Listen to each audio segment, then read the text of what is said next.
Intel বনাম AMD প্রসেসরের ভিতরে সেরা দুই প্রসেসর। ইন্টেল এবং এএমডি উভয় কম্পিউটার প্রসেসর। বাজারে শীর্ষস্থানীয় প্রতিষ্ঠান দুটির ভিতরে একটি এএমডি ও অপরটি হচ্ছে ইন্টেল। এদের মধ্যে কে সেরা তা নির্ভর করে বিভিন্ন ফ্যাক্টরের উপর, যেমন ব্যবহারকারীর প্রয়োজন, বাজেট এবং ব্যবহারের ক্ষেত্রে বা কিছু প্রধান কাজের ক্ষেত্রে এই দুইটি প্রসেসর ভিন্ন ভিন্ন পারফরমেন্স করে থাকে।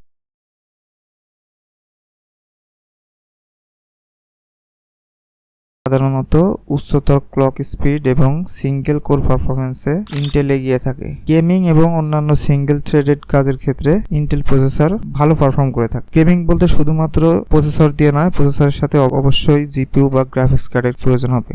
যদি জিপিইউ প্রসেসর দুটো একসাথে বিল্ড করেন সেই ক্ষেত্রে আপনার গেমিং এর পারফরমেন্স ভালো আসবে ইন্টেলে। এএমডির কথা যদি বলতে হয় তাহলে মাল্টি কোর পারফরমেন্স এবং মাল্টি থ্রেডেড কাজের ক্ষেত্রে এএমডি রাইজেন প্রসেসর খুবই প্রতিযোগিতামূলক। ভিডিও এডিটিং এবং 3D রেন্ডারিং এবং অন্যান্য মাল্টিটাস্কিং এর কাজ খুব অনায়াসেই করা যায়, যা ইন্টেলের ক্ষেত্রে কিছুটা টাফ, এবং সেই টাফ কাজকে খুব সহজেই এএমডির প্রসেসর দ্বারা সম্পূর্ণ করা যায়। Power consumption and heat. ইন্টেলের লেটেস্ট যে প্রসেসরগুলো আছে তুলনামূলকভাবে সেটাতে কম পাওয়ার কনজাম্পশন এবং তাপ উৎপাদন করে থাকে। এএমডির ক্ষেত্রে যদি বলতে হয়, এএমডি প্রসেসরগুলো উন্নত পাওয়ার এফিসিয়েন্সি এবং কম তাপ উৎপাদনের জন্য পরিচিত। তবে কিছুটা ক্ষমতা সম্পন্ন এএমডি প্রসেসর আছে যেগুলোতে হিট জেনারেট বেশি হয়। যেমন যেসব প্রসেসরের ক্ষেত্রে লাস্টে জি উল্লেখ করা থাকে, যার ভিতরে বিল্ট ইন গ্রাফিক্স ইনস্টল থাকে, সেসব প্রসেসরগুলোতে একটু হিট জেনারেট বেশি হয়। তবে প্রসেসরের সাথে যেসব কুলিং ফ্যানগুলো থাকে সেটা দিয়ে হিট জেনারেট কন্ট্রোল করা সম্ভব। ইন্টিগ্রেটেড গ্রাফিক্স বলতে ইন্টেলের প্রসেসরগুলিতে বেশিরভাগ ইন্টিগ্রেটেড গ্রাফিক্স থাকে, যা সাধারণ কাজের জন্য যথেষ্ট। ইন্টেল আইরিস গ্রাফিক্স, আইরিক্স এক্সি উন্নত মানের গ্রাফিক্স প্রদান করে থাকে বা পারফরমেন্স প্রদান করে থাকে। এএমডির ক্ষেত্রে যদি বলতে হয়, এএমডির এপিইউ অর্থাৎ যেসব প্রসেসরগুলোর শেষে জি লেখা থাকে সেসব প্রসেসরগুলোতে ইন্টিগ্রেটেড গ্রাফিক্স পারফরমেন্স থাকে, যা লাইট গেমিং ও গ্রাফিক্স কাজের জন্য খুবই ভালো কার্যকরী, যা ইন্টেলের থেকে অনেক এগিয়ে।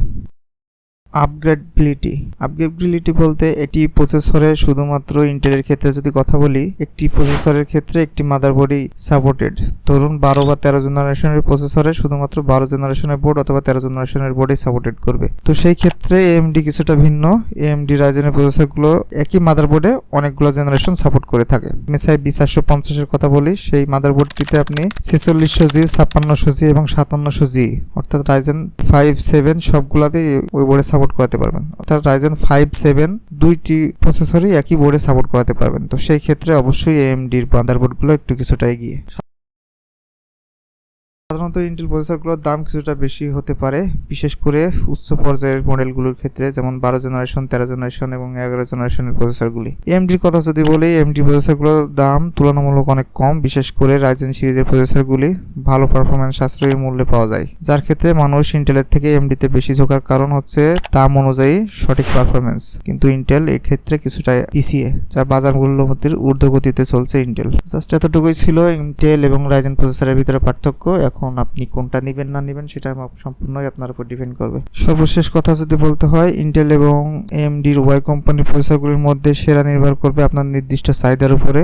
যদি আপনি গেমিং বা সিঙ্গেল কোর পারফরমেন্সের জন্য একটি প্রসেসর চান, তবে ইন্টেল একটি ভালো পছন্দ হতে পারে, তবে অবশ্যই এর সাথে একটি গ্রাফিক্স কার্ড আপনাকে ইনস্টল করে নিতে হবে। অন্যদিকে যদি আপনি মাল্টি থ্রেডেড কাজ বা ভালো পারফরমেন্স বা রেন্ডারিং এর কাজ করে থাকেন বা মাল্টিটাস্কিং এর কাজ করে থাকেন, তবে এএমডি একটি চমৎকার পছন্দ হতে পারে আপনার জন্য। হাই বন্ধুরা, আমাকে বেশি বেশি করে সাপোর্ট করুন, শেয়ার করুন, লাইক করুন আর সাবস্ক্রাইব করুন।